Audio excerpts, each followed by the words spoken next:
계속해서 요나서를 가지고 하나님의 말씀을 나눠보고자 합니다. 하나님께서 선지자 요나를 부르시고 말씀하셨습니다. 요나야, 내가 니느웨에 가서 그 악독이 내 앞에 상달되었다라고 외치라라고 말씀하셨습니다.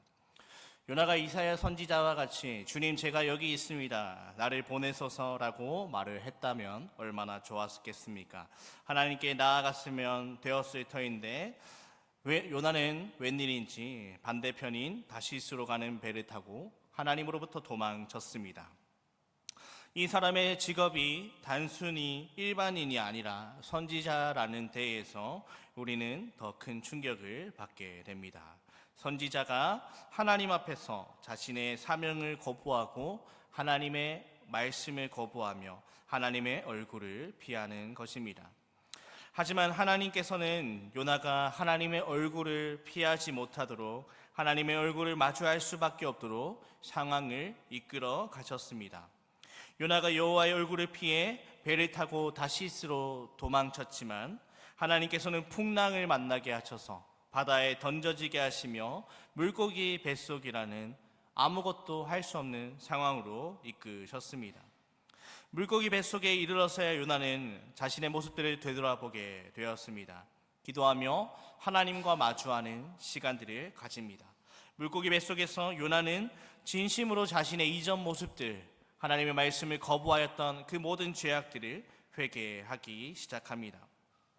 그런 요나에게 하나님께서는 다시 한번 찾아오십니다. 오늘 본문은 이렇게 시작하고 있습니다. 요나 3장 1절 말씀을 보면 여호와의 말씀이 두 번째로 요나에게 임하니라 이르시되, 하나님의 도움으로 물고기 뱃속에서 육지로 올라온 요나에게 하나님께서 다시 한번 말씀하시는 것입니다. 이어서 이렇게 말씀하십니다.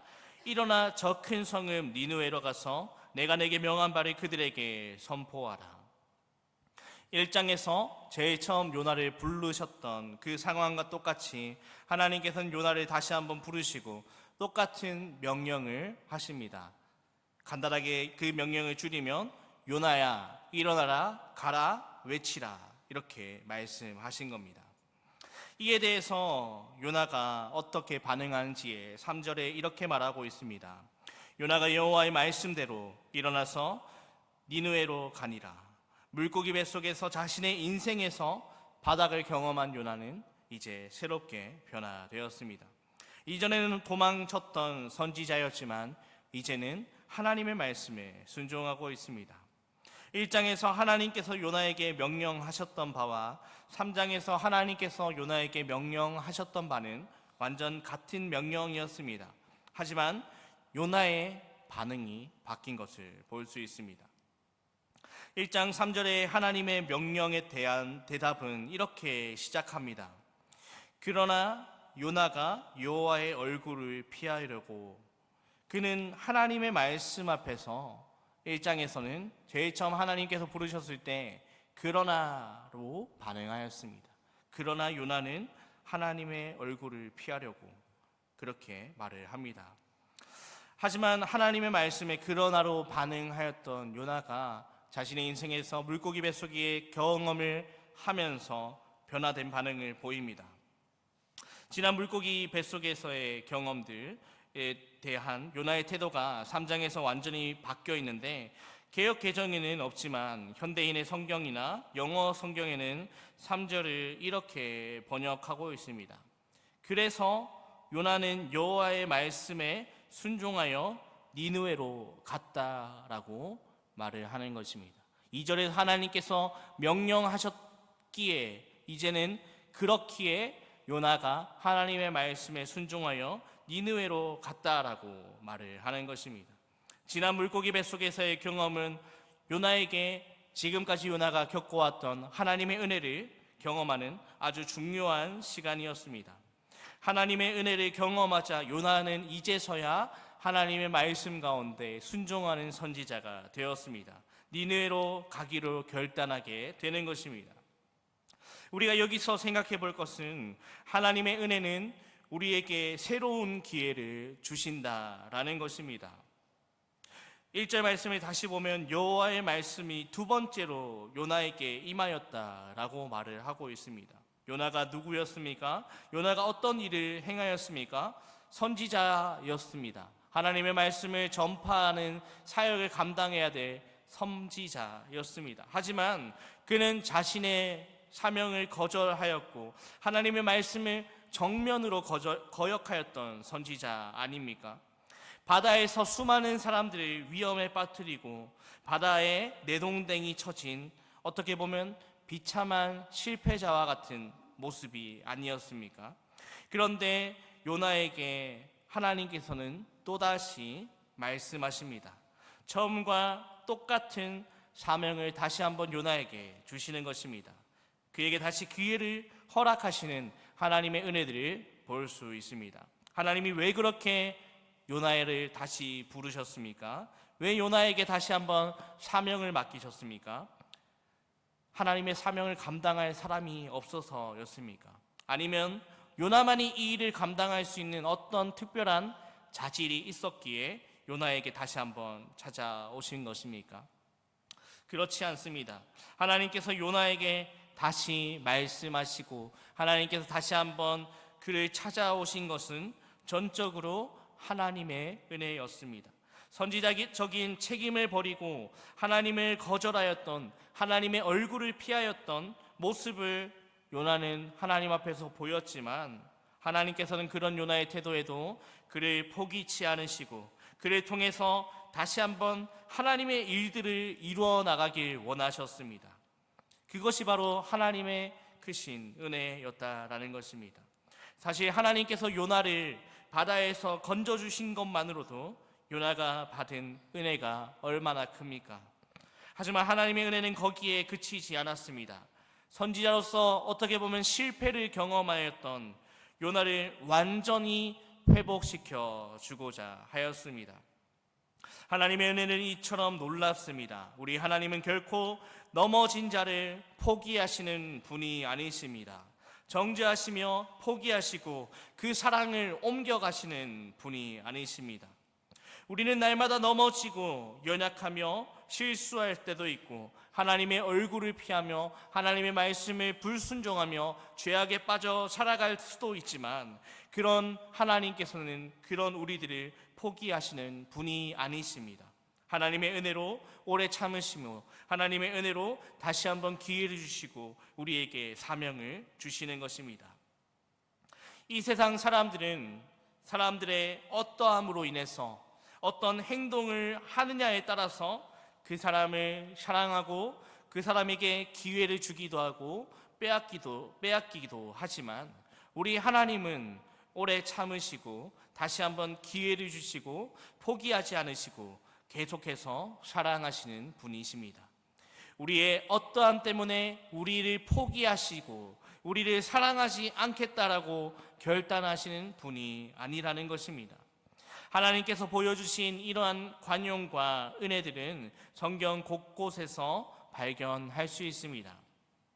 아무리 신실했던 하나님의 사역자라 하여도 인간이기에 연약하기에 나약해질 수 있고 실패할 수 있고 자포자기하고 주저앉아 있을 수도 있습니다. 사명에 충성하였던 주님의 신실한 종들도 스스로 일어설 기력이 없을 만큼 약해져 절망에 사로잡혀 있는 모습들을 보기도 합니다. 하나님께서 그런 자들을, 그런 주님의 종들이 실패하였을 때, 좌절하고 절망하였을 때, 무기력하게 주저앉아 있을 때 하나님께서는 어떻게 하십니까? 단지 그들의 약함과 무기력함과 실패를 탓하고 꾸짖기만 하시는 분이 하나님이십니까? 물론 하나님은 사명자가 불순종하거나 무기력하게 앉아있을 때 그들을 책망하시기도 하고 징계하시기도 합니다. 하지만 거기에만 그치지 않는다라는 것입니다. 도리어 그들을 품어서 위로하시고 참된 안식을 주시고 그들을 다시 일으켜 세우시며 그들에게 새 힘을 허락하셔서 그들에게 새로운 사명을 주시는 분이 바로 우리 하나님이십니다. 실패한 우리들에게 다시 찾아와 말씀하심으로 감당할 사명을 새롭게 주시는 분이 바로 우리 하나님이십니다. 세상은 일을 성취해내고 보여지는 성과를 낸 자들을 칭찬합니다. 하지만 일을 하다가 넘어진 자에 대해서는 매우 차가운 눈으로 바라봅니다. 더욱이 공적인 업무를 하다가 그런 일들을 했던 사람들은 다시 한번 그 업무를 맡기지 않는 경우가 허다합니다. 왜 그렇습니까? 그 사람을 더 이상 신뢰하지 않기 때문입니다. 그 일 하나로 그 사람의 능력을 확인하였기 때문입니다. 사람들은 그 일, 그 실수 하나만으로 그의 인격과 성품을 평가하고 그것에 근거해 그에게 다시 한번 기회를 주지 않는 것이 당연한 것이다 라고 생각을 합니다. 그러나 우리 하나님은 우리를 이렇게 대우하시지 않습니다. 성경을 보면 요나에게만 그렇게 은혜를 베푸셨던 것이 아닙니다. 위대한 사람 엘리야를 생각해 보면 이스라엘의 선지자를 대표하는 선지자 아닙니까? 특별히 갈멜산에서 바알 선지자와 아세라 선지자 850명과 대결하여서 하늘로부터 불이 임하게 하였고 승리하고 하나님의 영광을 드러내었던 선지자 아닙니까? 하지만 극렬한 우상 숭배자였던 당시의 왕후 이세벨이 그를 죽이겠다고 위협할 때 그는 자기 목숨을 위해서 사명을 내팽개치고 도주하고 심지어 도주하던 중에서 지쳐 로뎀나무 아래에서 하나님 앞에서 자신의 생명을 거두어 달라고도 말을 하였습니다. 그러나 하나님께서는 그럴 실패자로 정죄하거나 불순종한 자다라고 매도하시지 않았습니다. 하나님의 천사를 보내 음식을 주시고 그에게 세미한 말씀으로 힘을 얻도록 격려하시고 다시 한번 그에게 감당할 사명들을 맡기지 않았습니까? 또 베드로는 어떻습니까? 예수님의 수제자였던 그 베드로, 다른 사람들은 예수님을 배반할지라도 자신만큼은 절대 배반하지 않겠다라고 자신만만했던 그 베드로. 하지만 결정적인 순간에 예수님을 3번이나 부인하고 저주까지 했던, 어떻게 보면 제자로서 실패자가 되었습니다. 하지만 예수님은 그런 베드로를 찾아가셔서 그를 회복시켜 주시고 그에게 사명을 다시 한번 주시는 것을 볼 수 있습니다. 이게 가능한 일입니까? 이게 상식에 맞는 일입니까? 이것은 하나님의 은혜 아니고는 설명할 방법이 없습니다. 이 놀라운 은혜를 베푸시는 그 하나님께서 오늘 또 우리에게 사명을 주시고 우리를 통해서 하나님 나라를 이뤄가시길 원하십니다. 혹시나 우리 가운데 과거의 실패 때문에, 잘못 때문에 좌절하고 계신 분이 계십니까? 다시 일어날 엄두를 못 내는 분이 계십니까? 아직까지 무언가의 죄책감이, 수치심이 마음속에 있습니까? 그렇다면 그 은혜의 하나님을 기억하고 다시 한번 일어나길 원합니다. 하나님께서 여러분들을 새롭게 하실 것이고 새로운 기회를 허락하실 것이고 새로운 사명을 맡기실 것입니다. 오늘 또 하나님께서는 우리를 통해서 일하시기를 원하십니다. 넘어져 있을 때라도 우리를 품어 위로하시고 새로운 힘을 주셔서 사명을 주시는 분이십니다. 요나를 일으켜 세우셔서 새로운 사명을 주신 하나님, 엘리야를 위로하시고 다시 위대한 선지자로 세우셨던 그 하나님, 베드로를 회복해 하셔서 충성스러운 사도로 세우신 하나님은 지금 또 넘어져 있는 자들을 방관하지 않으시고 일으켜 세워주시기 원하십니다. 과거를 묻지 않으시고 실패한 우리의 인생 속에서도 계속해서 찾아오시는 그 하나님의 은혜를 기억하면서 오늘 또 주님께서 맡겨주시는 그 사명들, 주님께서 우리의 삶 가운데 베풀어 주시는 그 사랑들을 기억하여서 오늘 또 저와 성도님들 삶 속에서 주님의 사명들을 잘 감당할 수 있는 저희의 모습이 되기를 주님의 이름으로 축복합니다. 또 한 가지 더 생각해 볼 것은 이 은혜를 받았던 사명자는 이제 회복이 되었습니다. 선지자로서 하나님께서 그에게 다시 한번 사명을 맡기셨습니다. 하나님의 말씀을 선포합니다. 니느웨는 사흘 동안 걸을 만큼 아주 큰 성이었습니다. 그리고 요나는 그 성에서 외쳤습니다. 4절 말씀을 보시면 요나가 그 성읍에 들어가서 하루 동안 다니며 외쳐 이르되 40일이 지나면 니느웨가 무너지리라 하였더니, 요나가 그 니느웨 성에서 외쳤던 말씀은 간단했습니다. 40일이 지나면 니느웨가 무너지리라. 아주 짧고 간단 명료하게 말을 하였습니다. 그런데 니느웨 사람들이 어떻게 반응합니까? 아주 믿을 수 없는 반응들을 보이고 있습니다. 5절 말씀입니다. 니느웨 사람들이 하나님을 믿고 금식을 선포하고 높고 낮은 자를 막론하고 굵은 베옷을 입은지라. 요나가 선포하였을 때 니느웨 사람들은 요나가 외치는 그 경고의 메시지를 아주 심각하게 받아들입니다. 요나가 가는 곳마다 사람들이 멈추어서 그 말씀을 듣습니다. 그리고 그 포악한 니느웨 사람들이, 그 이방 민족들이 하나님의 말씀을 듣고 반응하는 것입니다. 어떤 위치에 있던 높은 자든 낮은 자든 관계없이 하나님의 말씀을 듣고 반응합니다. 죄에 대한 회개의 표시로 그들은 굵은 베옷을 입고 금식을 합니다. 거룩한 두려움이 그들을 사로잡았습니다. 사람들은 감정만이 아니라 실제로 그들의 악한 행위를 돌이키는 일들이 일어나게 되었습니다. 온 도시와 온 백성들이 그 짧은 경고의 말씀에 반응하기 시작하는 것입니다. 그런데 이 일은 백성들에게만 이루어진 일이 아니었습니다. 6절 말씀에 보면 그 일이 니느웨 왕에게 들림에 왕이 보좌에서 일어나 왕복을 벗고 굵은 베옷을 입고 제위에 앉으니라. 이 소식은 백성에게 뿐만 아니라 왕에게까지 전해졌습니다. 이 소식을 들은 왕이 어떻게 반응합니까? 놀랍게도 왕조차도 그 말씀 앞에 자신을 낮추는 일이 일어났습니다. 니느웨 왕은 잔인하였습니다. 자신을 신으로 여기는 자였습니다. 그러한 왕이 외국 이방 나라에서 온 초라한 선지자의 말을 듣고 반응하는 것입니다. 그가 보좌에서 일어나 왕복을 벗고 굵은 베옷을 입고 그리고는 제위에 앉아서 회개합니다. 그리고 그의 대신들을 통해서 모든 백성에게 조서를 내려서 이렇게 선포하고 있습니다. 7절과 9절까지 말씀입니다. 왕과 그의 대신들이 조서를 내려 니느웨에 선포하여 이르되 사람이나 짐승이나 소떼나 양떼나 아무것도 입에 대지 말지니 곧 먹지도 말 것이요 물도 마시지 말 것이며 사람이든지 짐승이든지 다 굵은 베옷을 입을 것이요 힘써 하나님께 부르짖을 것이며 각기 악한 길과 손으로 행한 강포에서 떠나야 할 것이라. 하나님이 뜻을 돌이키고 그 진노를 그치사 우리가 멸망하지 않게 하시리라. 그렇지 않을 줄을 누가 알겠느냐 한지라.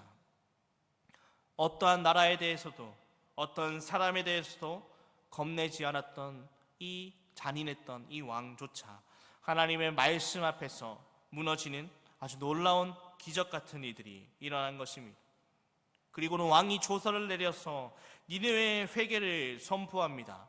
아무것도 입에 대지 말고 굵은 베옷을 입고 하나님께 부르짖을 것을 명합니다. 행한 악에서 떠날 것을 명령합니다. 사람은 물론이고 짐승까지도 금식해야 했습니다. 왕이 지금 왜 이렇게까지 하고 있습니까? 그만큼 절실하였기 때문입니다. 그렇기에 하나님 앞에 스스로를 낮추고 자비를 구했고 회개함으로 악한 길에서 떠난 것입니다. 하나님의 말씀이 선포되었을 때 그 백성들이, 그 왕이 변화되었습니다. 하나님의 말씀은 그 어떤 사람이라도 변화시키는 능력이 있습니다. 하나님의 은혜로운 말씀이 선포될 때 그 극악무도했던 왕이 변화됩니다. 요나의 사역, 그 사역을 통해서 니느웨가 변화되었습니다. 요나가 외쳤기에 니느웨의 회개운동이 일어났습니다.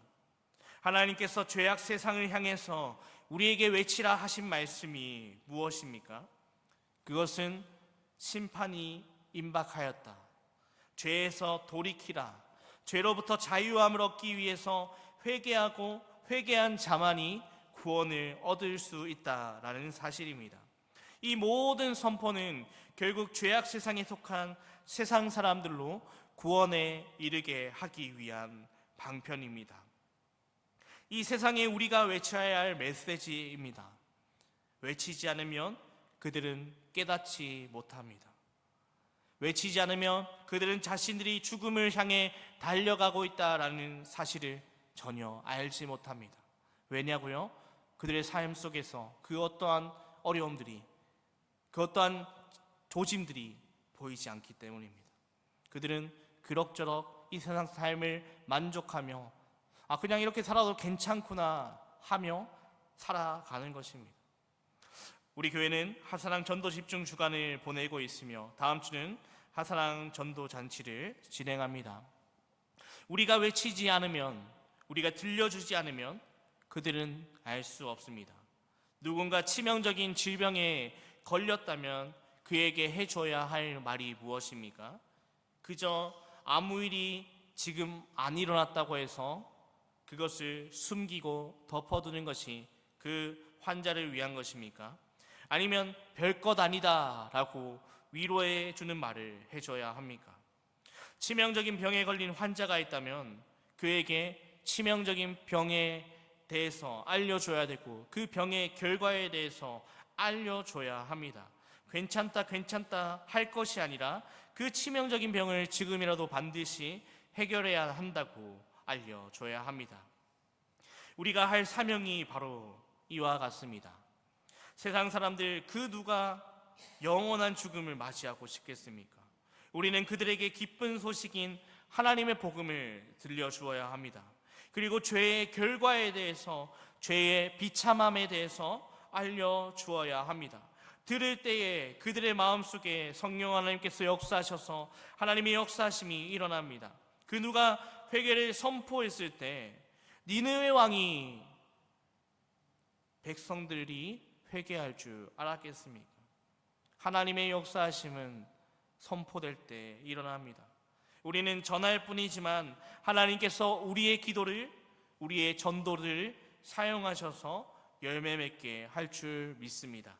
다가오는 주간 정말 하나님께서 그 영혼을 사랑하시는 마음을 오늘 우리도 본받아서 그 마음을 가지고 정말 죽음을 향해 아무것도 모른 채 인생이 괜찮다라고 생각하며 살아가고 있는 그 불치병 환자와 같은 저들에게 복음을 전하며 행복의 길로, 참된 기쁨의 길로 주위의 이웃들에게 하나님의 기쁜 소식을 담대하게 선포할 수 있는 저와 성도님들의 삶이 되시기를 주님의 이름으로 축복합니다.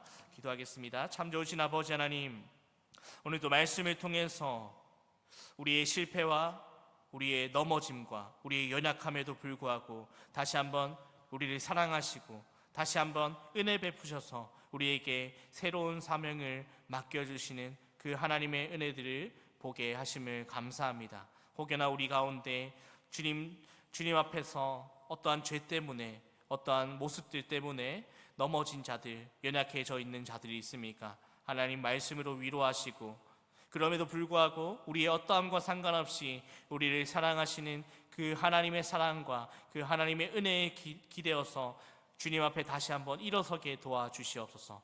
다시 한번 일어서서 주님께서 맡겨주시는 그 사명들을 잘 감당하여서 우리를 통하여서 하나님 나라가 확장되게 도와주시옵소서. 아버지 하나님, 또한 전파할 때에, 선포할 때에 하나님의 말씀이 역사함을 고백합니다. 우리의 입술로, 우리의 삶으로 정말 하나님의 말씀을 전하고 하나님의 기쁜 소식을 이 세상 사람들에게 전하게 하셔서 아버지 하나님, 그 말씀, 그 전도의 열매들을 아버지 하나님 우리의 눈으로 바라볼 수 있게 주님 도와주시옵소서. 이 모든 말씀 살아계신 예수님 이름으로 기도합니다. 아멘.